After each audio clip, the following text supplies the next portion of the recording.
Yeah, we were first alerted to the fact that Patches might be developing some problems. Probably, a few months ago, it was noted that she was maybe a little bit slower, kind of not standing as she would, so swaying from side to side. Given her species and her age, arthritis of particularly the feet or the legs is the first most common thing on our list.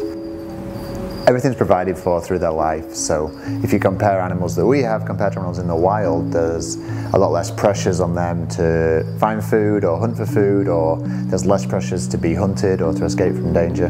So a lot of our animals live a long time past pretty much what they're designed for in the wild. Monitoring tools, I will say, whether that's if we can take blood to see how everything's functioning, whether we use behavioral aspects, do they stay with the herd? Are they an animal that still eats well?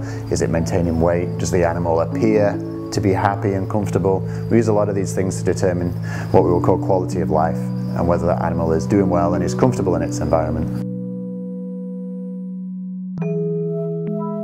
Depending on the results of those things, which is input from the vet staff and even more so the keeper staff, they spend a lot of time with the animals day in, day out, so they're very attuned to picking up very small changes in the animal's behavior or what the animal should be doing.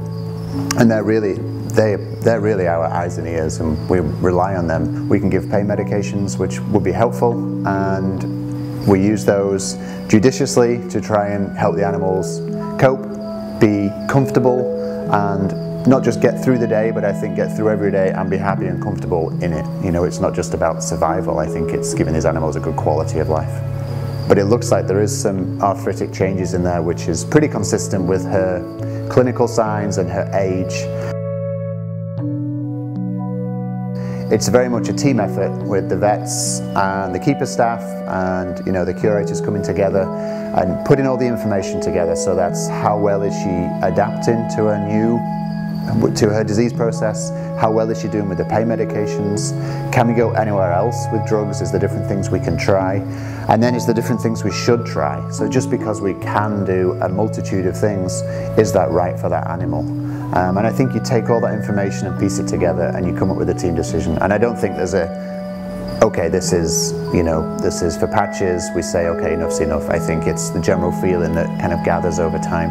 And certainly the keepers have a score chart that they use, so rather than make everything objective, like, oh, I don't think she's doing as well today, people will score her lameness or her demeanor, and then we put those numbers together and we can graph that over time, and we see if these numbers come down, which we really equilibrate to quality of life. And if we think these are coming down over time, despite what we can do as vets or what the keepers can do in terms of husbandry to make her comfortable, it can become time to make that decision.